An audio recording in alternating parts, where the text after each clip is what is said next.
America Looks Abroad. This is the 38th in a series of broadcasts presented by the staff members of the Foreign Policy Association. Today's subject is Germany Strikes at Britain. The speaker is Mrs. Vera Micheles-Dean, Director of the Research Department of the Foreign Policy Association. Mrs. Dean. Good afternoon. During the past week, Germany has been massing boats, troops, and guns at French ports for what may prove its supreme effort to invade the British Isles. At the same time, German and Italian spokesmen warned their people that war against Britain could not take the form of a lightning conquest like that of France, and that the Germans must be prepared for a hard and possibly a long struggle.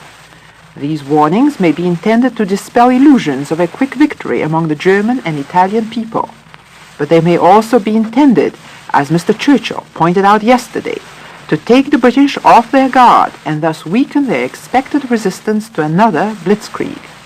The Germans apparently hope that by steady bombing of British ports, ships, and industrial centers, they may yet disrupt the country's economic life, cut off Britain's imports from overseas, and bring Britain to its knees without the risk of actual invasion. The Germans are trying to use against Britain the weapon Britain found so effective against Germany in the First World War, the weapon of blockade. Britain is already cut off from imports of foodstuffs and raw materials it used to obtain from the European continent. If its ports are destroyed or seriously damaged, the Germans believe that the British will eventually also find it impossible to import food and raw materials from overseas countries, including the United States.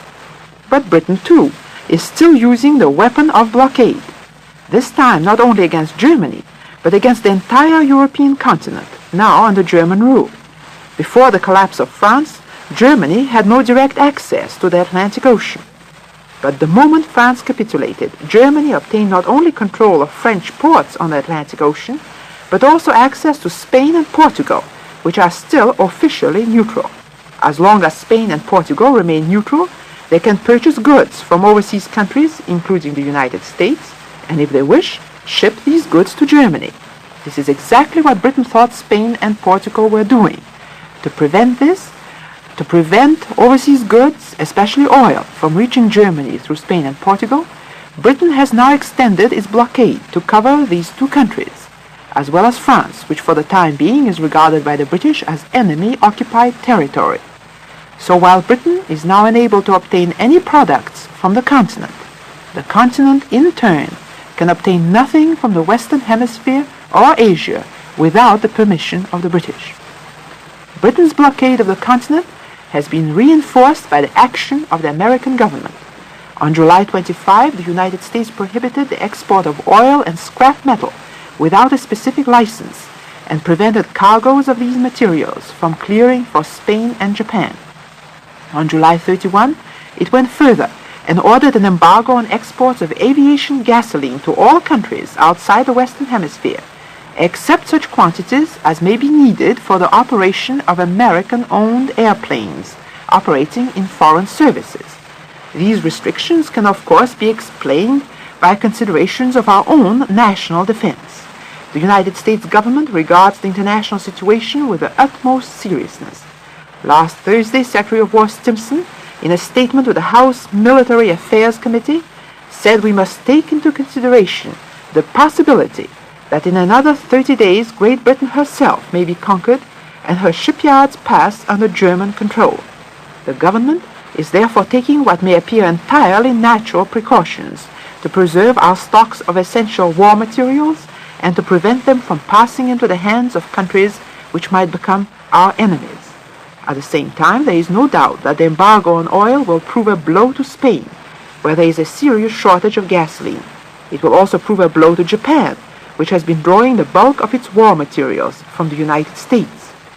An embargo on American war materials may well be regarded by Japan, Germany, and Italy as a hostile measure, even if it technically falls short of war, especially when you consider that the United States is ready to supply Britain with all the airplanes and other war equipment our factories are capable of producing. From the point of view of the United States, however, it would be illogical to rally the country behind a program of defense while permitting the export of war materials that may be subsequently used against us. One argument advanced in the past against an embargo on exports of American oil and scrap metal, notably in the case of Japan, has been that an embargo on oil would merely encourage Japanese invasion of the Dutch East Indies, which are rich, as you know, in oil, rubber and tin.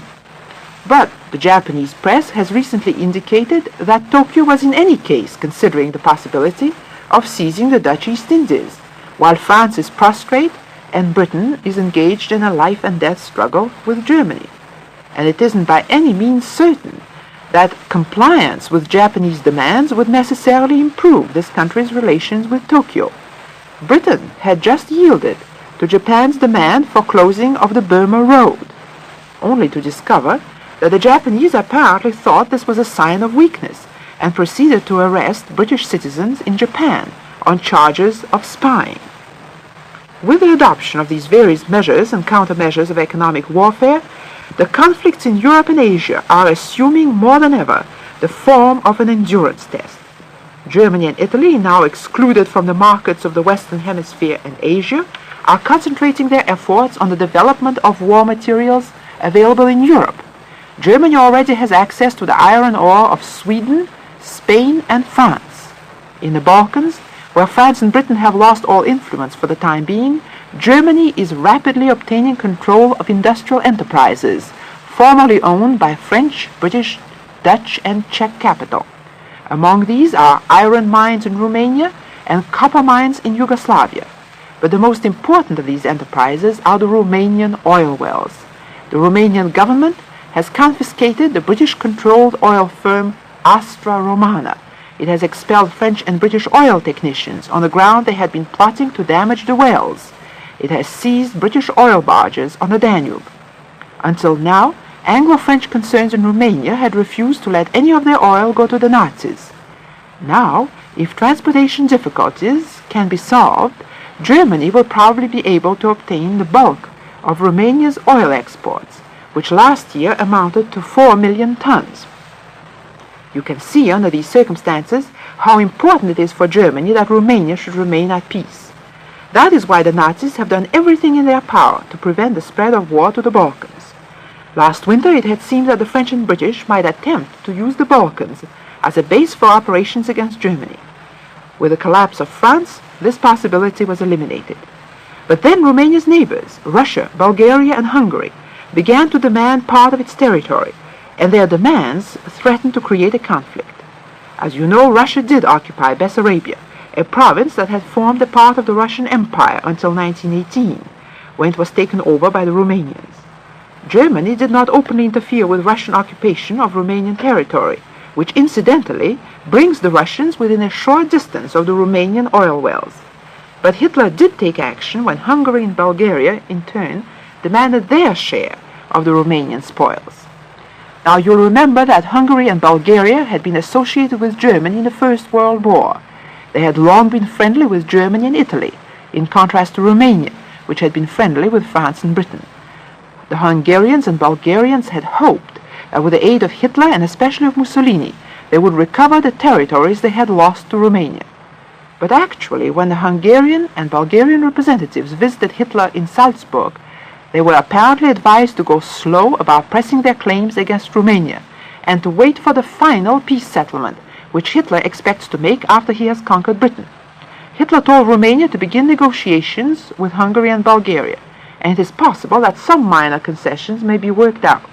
But Romania appears unwilling to do more than cede a small strip of territory to Hungary and arrange for exchanges of populations with both Hungary and Bulgaria. Meanwhile, Hungary and Bulgaria appear to be disappointed by the meager results they obtained from Germany. In Bulgaria, the king is pro-Italian. Many of the officials are pro-German.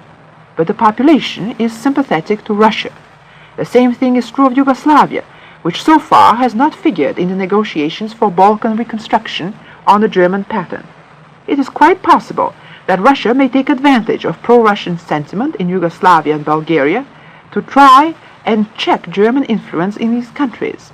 Russia has been quietly but rapidly consolidating its position, both in the Balkans and in the Baltic region.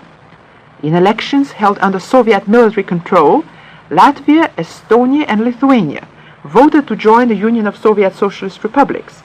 The ceremony celebrating this union took place last week in Moscow. It is also reported that Moscow is making additional demands on Finland, and it would not be at all surprising if Russia should occupy the rest of Finland. The Soviet government continues to remain non-committal with regard to the conflict in the West, but there seems little doubt that its main objective is to strengthen its own defenses in such a way that should a victorious Germany eventually turn against Russia, it would find increased resistance there. The Russians, however, believe that Germany will have its hands full reorganizing Europe and will then turn its attention not against Russia, but against the United States. Therefore, Russia has no desire to antagonize Germany. On the contrary, Mr. Molotov, Soviet Premier and Foreign Minister, indicated in his speech last Thursday that the Soviet government feels more hostile toward Britain and the United States than toward Germany. The reason for this is fairly clear. Britain and the United States have criticized Soviet invasion of Finland, and recently Mr. Sumner Welles, our Under-Secretary of State, denounced Soviet occupation of Latvia, Estonia, and Lithuania in very strong terms. Mr. Molotov made light of these criticisms and replied that the United States itself has imperialistic designs on the Western Hemisphere. He also predicted that the wars in Europe and Asia would spread into a world conflict in which the United States would be aiding Britain against Germany. While the entire world waits in suspense for the outcome of the Battle of Britain, the United States appears to have returned to the state of apathy out of which it had been briefly shaken by the collapse of France. The election campaign occupies the center of the stage, and the attitude of the American people toward foreign affairs remains confused in the extreme.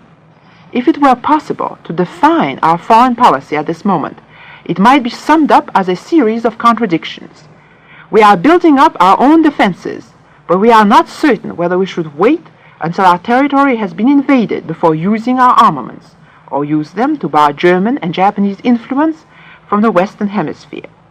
We do not want to become involved in wars outside this hemisphere, but at the same time, we keep on denouncing Germany, Italy, Russia, and Japan in a way which might ultimately involve us in a conflict with one or all of these countries. We do not like the new order in Europe and Asia, but at the same time, we do not want either to come to terms with this new order or to destroy it. We seem to be sorry for the British and recognize that defeat of Britain would greatly increase our own problems. But at the same time, we don't want to help the British beyond permitting them to buy here such war equipment as they can obtain for cash. What we really want is to have our cake and eat it too. That is not possible in a period of revolutionary crisis like the one in which we are living today. Unpleasant as it may seem, we shall have to make up our minds as to what we want to do in world affairs and then do it, if we are to escape the danger that our destiny will be settled for us by outside powers. You have been listening to Mrs. Vera Micheles-Dean, Director of the Research Department of the Foreign Policy Association. If you would like a free copy of this talk, send your request to the Foreign Policy Association at number 8 West 40th Street, New York City. The Foreign Policy Association is a nonpartisan organization open to all who are interested in American foreign policy. It offers accurate information on current world events, and in the world of today, foreign affairs are your affairs. We invite you to tune in next Sunday to hear another speaker in the series America Looks Abroad. If you would like that address again, it's the Foreign Policy Association, number 8, West 40th Street, New York City. This is the National Broadcasting Company.